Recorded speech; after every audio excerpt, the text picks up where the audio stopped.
listening to African Father in America podcast by Simon Javan Okello, live from Seattle, Washington, USA. Greetings, beautiful people. My name is Simon Javan Okello. I am really excited to be here with you for another episode of the African Father in America podcast. I'm really excited to be here with a wonderful guest. My guest today is Franco ATTK. Franco ATTK is my guest. This is an amazing artist and brother from Burkina Faso. Franco is he's spent a lot of time in Ouagadougou and he's here in Seattle. He's one of the artists that are really building the African music scene here in Seattle, Washington. And he has an album. He has just dropped an album. He has an album release party coming up this Saturday at Rumba Notes Lounge. So we're going to dive deep into not only the projects that he has going on right now, but we are going to learn about his childhood story. How did he get to where he is, and what can you, our viewers and listeners, can also learn something from his story and apply it in your own lives. As usual, we have an amazing African proverb that grounds us today. We have a proverb from Ethiopia that says, "Horns are not heavy for the cow." Horns are not heavy for the cow. Let me know in the comments what this proverb means for you. But I want to share 3 nuggets of wisdom. After I share the 3 nuggets of wisdom related to this proverb, I am going to, give Franco a chance to also talk about this proverb. What does it mean for him?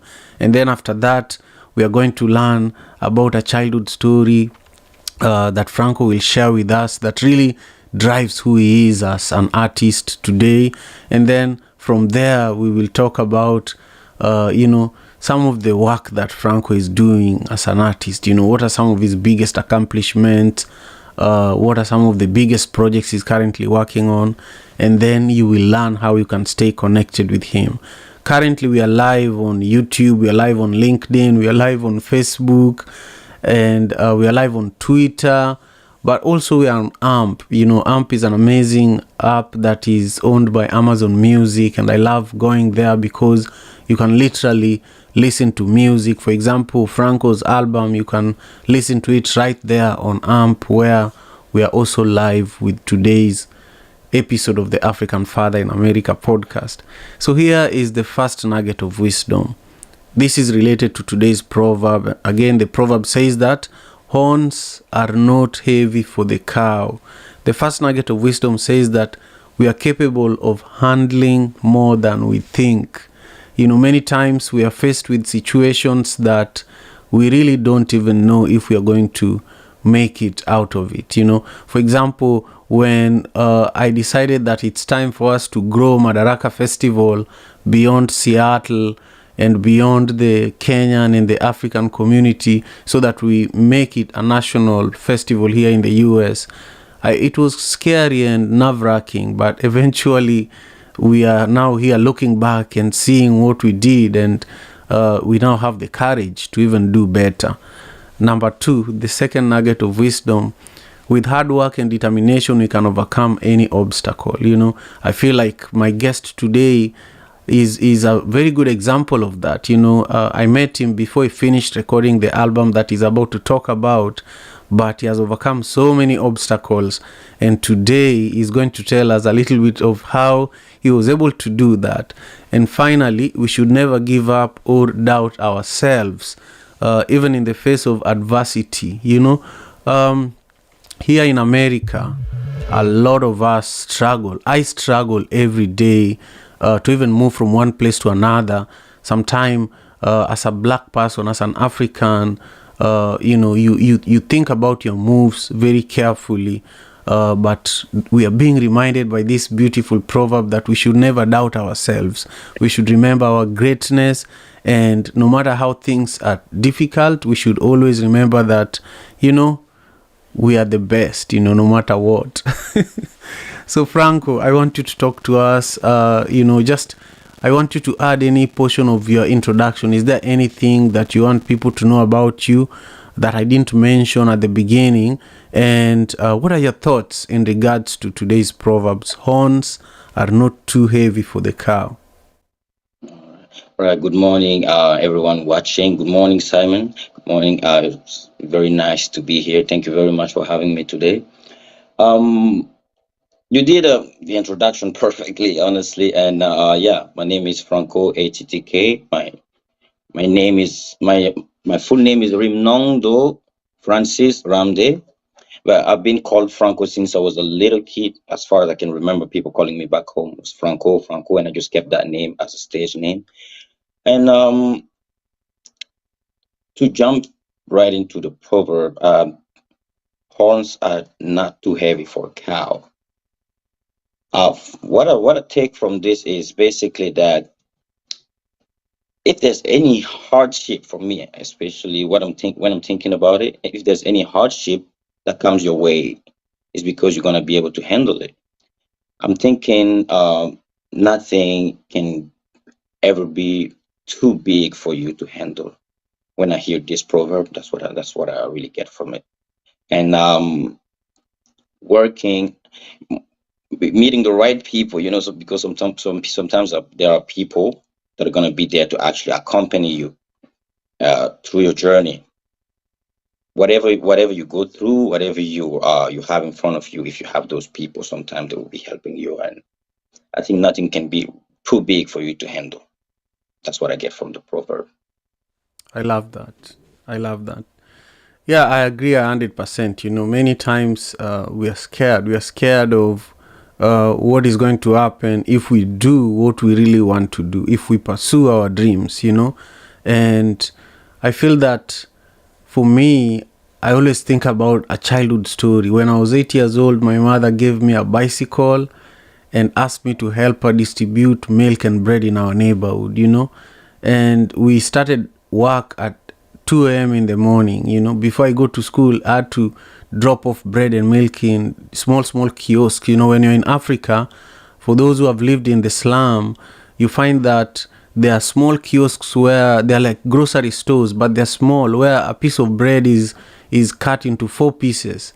So 4 families can buy 1 piece of bread. Here, when you go to Costco, you have to buy 2 loaves of bread.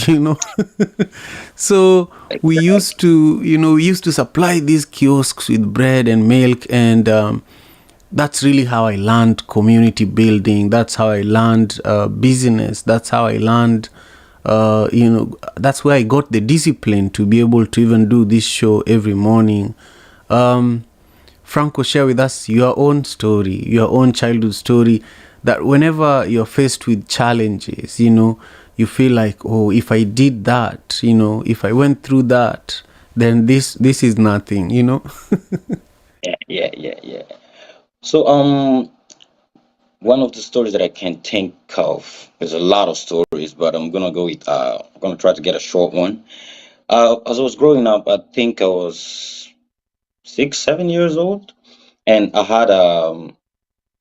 I used to hang out with my older cousin a lot, and he's 2 years older than me, and we had 2 friends too. That were our neighbors, and we hang out every time, and we used to have, we had those cassette players that had a little red button on the top. You could record when you press on that button. So we used cassette that already had something on it, some kind of music, but there's still a little bit of space. We put it in, and we click on the red, and we just play instrument and sing. It was just a game for us, but at that time I didn't even know I was gonna be making music or anything. Then one of those 2 friends actually passed away from a illness that didn't even last a long time, honestly, and we were all shocked. And it was back when I was a kid, and it still hits me today when I think about it, because it was very, very one of my first friends as a kid. And that guy used to tell me, his name was Mooney. Mooney used to tell me, even as a kid, like, "Oh, you should be a singer. You should be a singer every time, every time." And I'm like, I don't think I can sing, but as kids, we're just playing around. Oh yeah, and he was just saying it like that. And thinking back about it, if someone could even see me being a singer at such a young age, because both of us, you were just probably 3 or 4 years older than me at that time. And each of one could see that back then. You know, who am I to really think nowadays that I cannot do it? As a kid, if someone already thought that, yeah, you could do it. And Mooney was someone very dear to me. And every time I think back about it, it really encourages me. I'm like, oh, I'm sure Mooney is somewhere up there looking over me, looking out for me. And it's a very short story that I don't usually share honestly with people. But yeah, when you say that, that's the only thing that I could think of that was strong enough for me to share on this podcast. Yeah, that's beautiful. I love that. I love, Mhm. such powerful stories. But I also hear, Franco, we are going to, in a moment, talk about some of your biggest accomplishments and some of the projects you're working on currently. But I hear that music also runs in your family. Is that true? But yeah, yeah. My father is a very well known reggae artist back in my country, Burkina Faso. I think he's actually back home right now. He released an album too about 3 months ago that is back home promoting. And my grandfather on my mom's side is also a Catholic singer, church singer, used to sing in church. He actually has a lot of albums recorded, and most of the songs in my native language that's called More. Most of the songs that we sing in church nowadays were all written by him. Most of them were written by him and sung by him, and now it's being used by the whole country. And it's been years, been probably a few decades, like 2 or 3 or 4 decades ago. Yeah, so That's yeah, amazing. music does run in my family. Yeah, Yeah, that's definitely. amazing. That's amazing. For those who are just joining us for today's episode of the African Father in America podcast, my name is Simon Okelo. I am the host of this incredible show.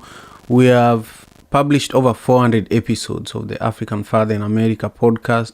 We have over 200,000 downloads of this show. So if you're joining us, this is a space that we've been cultivating for over 3 years, and one of the motivations is to have guests like Franco, ATTK, and to learn stories from across Africa through this platform. So if you haven't subscribed to my YouTube channel, I would love for you to take a minute and do that.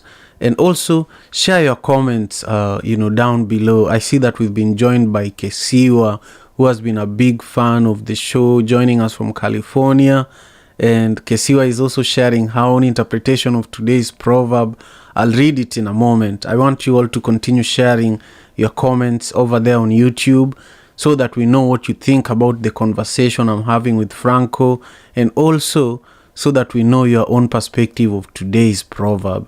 Now, Franco, I want you to, share with us currently, when you think about your career as an artist, what is it that you feel is your biggest accomplishment, that if you are speaking to a group of children in Ouagadougou, Hmm. and a lot of the time when we leave the diaspora and we go back home, there is a lot of excitement, what can you tell us? What did you bring us, So let's say, the president, the Burkinabe president, Mr. Traore. Is it Ibrahim Traore, right? Yes, yes, Yeah, exactly. Ibrahim Traore. Is he a general? Is General Ibrahim Traore, right? Oh no, he's a captain. He's Yeah, a he's a captain, captain. captain, Mhm. captain Ibrahim Traore. He's an incredible leader. Mhm. Everybody is comparing him to Thomas Sankara, and he's also the youngest leader in the world, Mhm.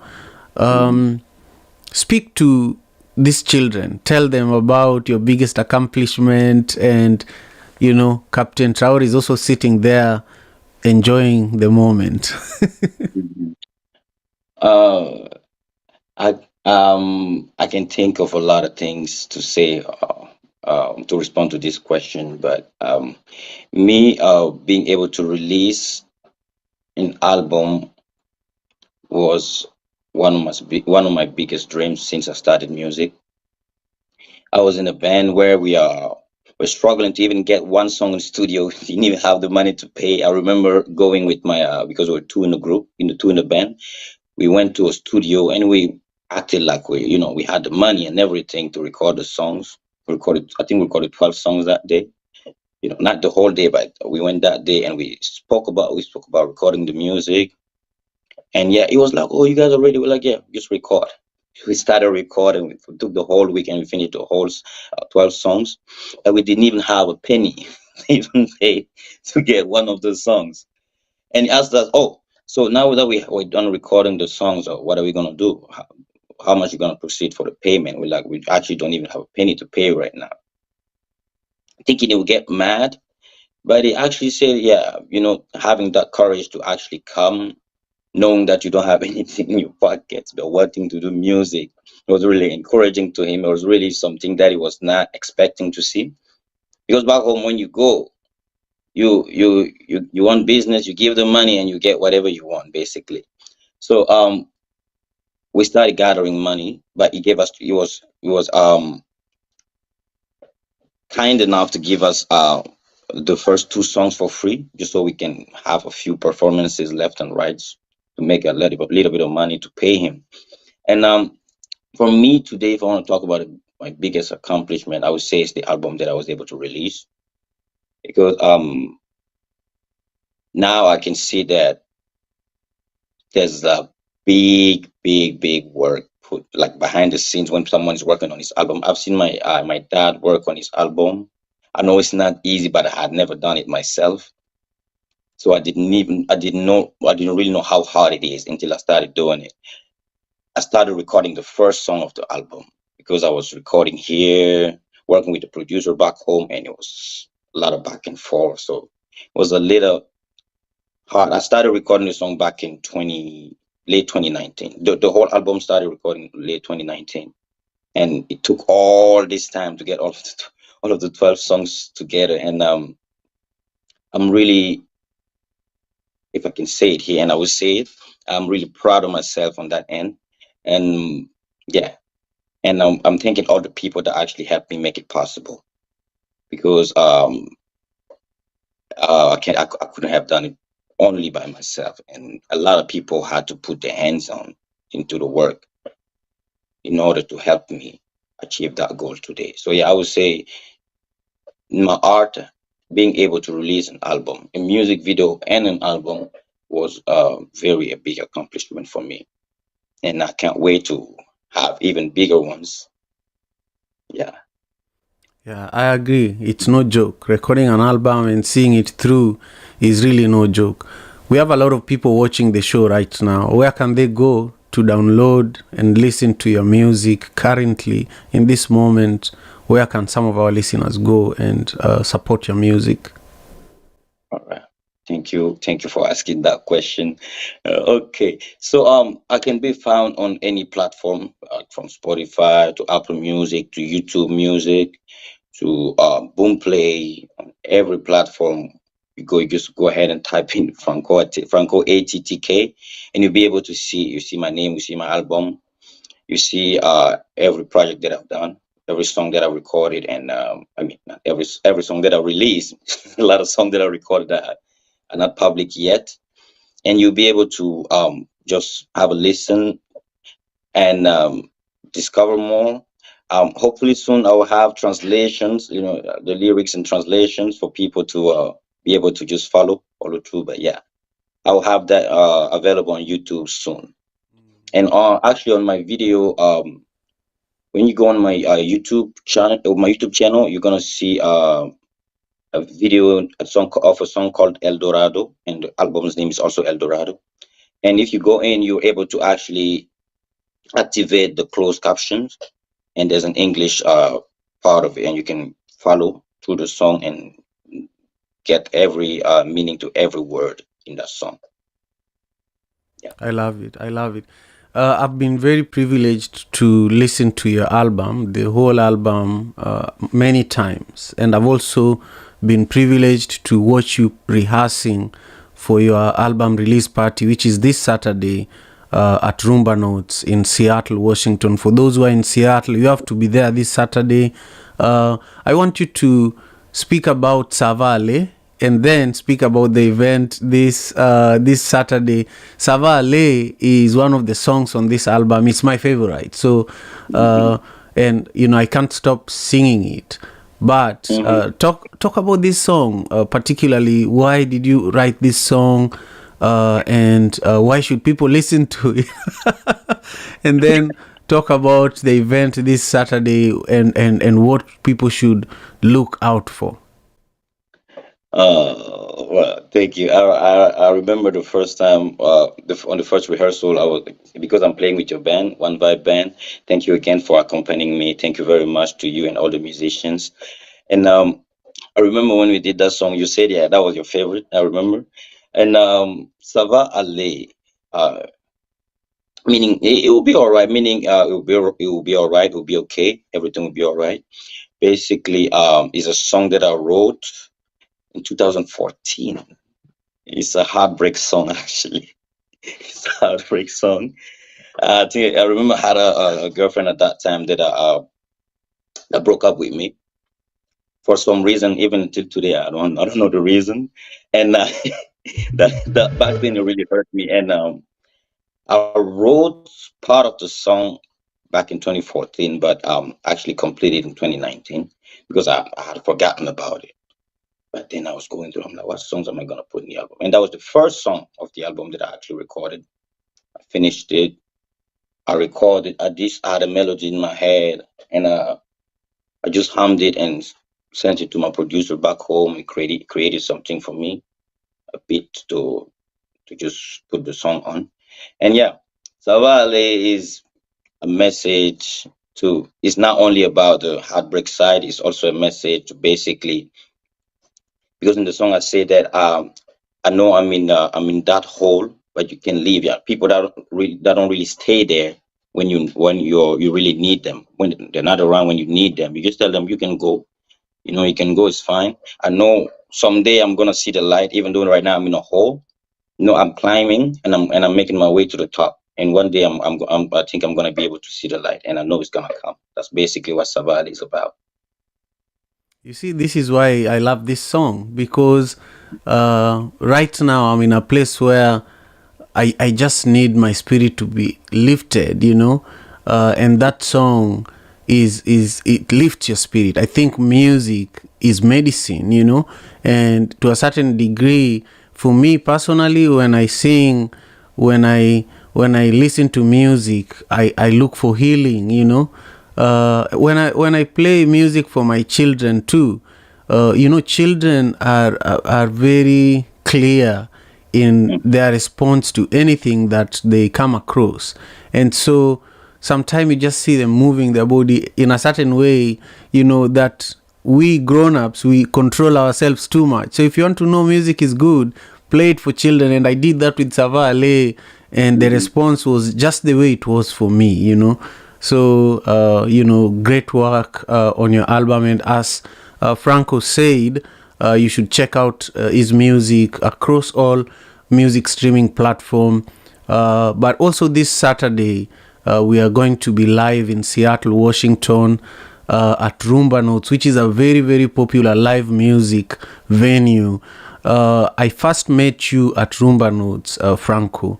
Talk about our first meeting, and then talk about what people should look out for, because I feel that there is so much excitement. I've been in the community talking to different people, and the awareness about your show is really out there. So what should people expect? Okay. So I remember hearing and seeing a lot of things about the Madaraka Festival. Oh, I wish I could meet the person that is in charge of this event. And uh, I heard there were rehearsals at Rumba Notes this year, and I went there and I met my manager there. We just all went there that day to talk to. We actually wanted to see the venue and prepare for the show, and we saw the band play. I would just travel from my place. I live in Linwood to Rumba Nose just to see the band play because of how good they are. And I was telling my manager, we gotta have this band for the show. We gotta have this band, and that's where we met you. That's where we finally got to meet you, because I would see you on the post on Instagram and everything, but I never gotten the opportunity to meet you in person. And that the day we finally met you, you're like, oh, Simon Okello. I'm like, oh, okay. Then we walked over, and yeah, my manager is the one that spoke to you. I get a little shy when I approach people that I've been wanting to meet, and manager approached you, and that's where everything started. And today we're working together. Today you have me on your podcast, and I'm really appreciative, and I'm thanking God for every step that I've taken so far. And what should people expect? Expect a great show with a crazy good band, a band that I've never really felt this comfortable playing with a band as I'm playing with this band right now, the One Vibe band. And I'm bringing energy that day. I'm bringing all the energy I can bring is what I'm gonna bring to the stage that day, to the Rumba Notes that day. So make sure you don't miss out. Go ahead and get your tickets.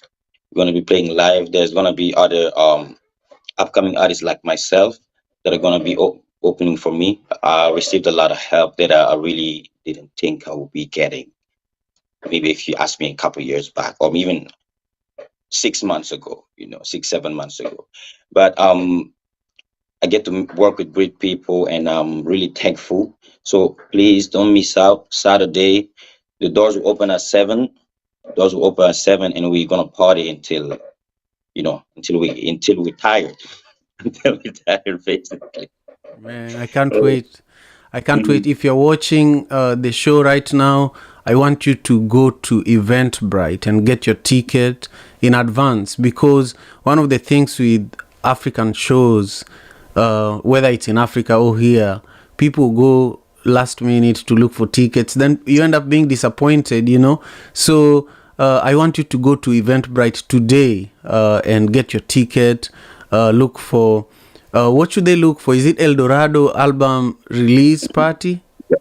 Exactly. You can look for Excellent. Eldorado Program Release Party, and you'll be able to see. Excellent. Well, share with us some of your closing remarks. Before you do that, I just want to read some of the comments that. I see that Cheruto is also here joining us for the show.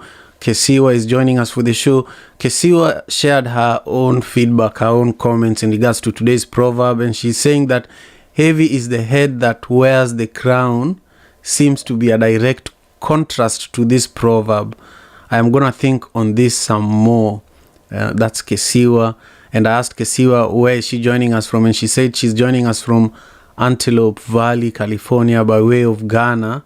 And she also says that Franco, your friend Mooney, reminds me how certain perhaps his purpose was this message to you. People are not meant to live here long. I see that Herald Charles, who is part of my team in Kenya, is also joining us. One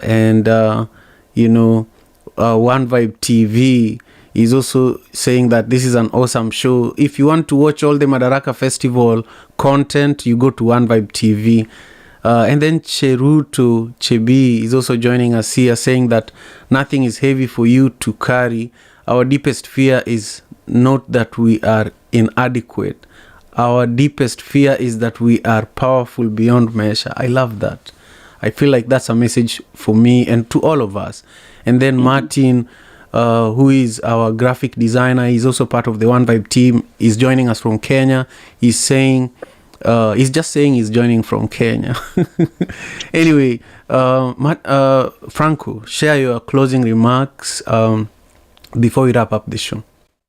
All right. I want to thank you again. Thank you again for everything. And since I've met you, since I've met Salif, since I've met other people I'm working with right now, things seems to go way smoother than it used to be when I was all working by myself. And I'm really thankful for the opportunity to be here on the podcast. That's my first time being on a podcast ever. And thank you very much for being the first one to open that door, because I'm sure a lot more will be coming. And what can I really say again? I would say just make sure you don't miss the show. I'm gonna be live on my social media as well. So same name, Franco HTK. Anywhere you type it on Facebook, Instagram, TikTok, um, Twitter, you're gonna find me, and you'll be able to even watch it live if you're not from Seattle, for example. And you can just watch it and share it. Make sure you also go and listen to the album and watch the music videos that are already out. Yeah. And thank you very much again. And I think that's all I have to say. Fantastic, fantastic. Thank you, Franco. I deeply appreciate you, and I'm very proud of you. I'm proud of you for the risk you took to do this project at this time. Many people don't prioritize music. They don't prioritize what their heart of hearts is telling them to do. And so you took the courage, and a lot of young people are looking up to you. Even here now, I see a lot of young people surrounding you. They're supporting you. They're being inspired by you. And so a lot more is expected of you. The more you're given, the more is expected of you. So now you're a leader. You're not an upcoming artist. So I just want you to be aware about that. But to our amazing viewers and listeners, thank you so much. If you're going to listen to this show later on, remember, if you're driving and working and you can't watch the show, you can catch it across all podcasting platforms like Apple Podcast, Amazon Podcast, Google Podcast, Spotify Podcast. You can catch it all over the place. But also go to YouTube, subscribe to the channel, and support the work that we're doing here. With those few, remarks, I just want to thank you again, and we will see you here tomorrow for another episode of the African Father in America podcast. Go ahead, Franco. I just wanted to I forgot one thing. Thank you to all the viewers. That's a mistake to not make. Oh, thank you to all the viewers for taking the time to really watch this today. And yeah, thank you, Mr. Simon. Amazing, amazing person. Thank you very much for having me. Of course, my brother. Thank you, and keep up the good work. I'll see you on Saturday. African Father in America. Tujikaze, tujikaze, jikaze. Tujikaze, tujikaze, jikaze. African Father in America. Tujikaze, tujikaze, jikaze. You are listening to African Father in America podcast by Simon Javanokelo, live from Seattle, Washington.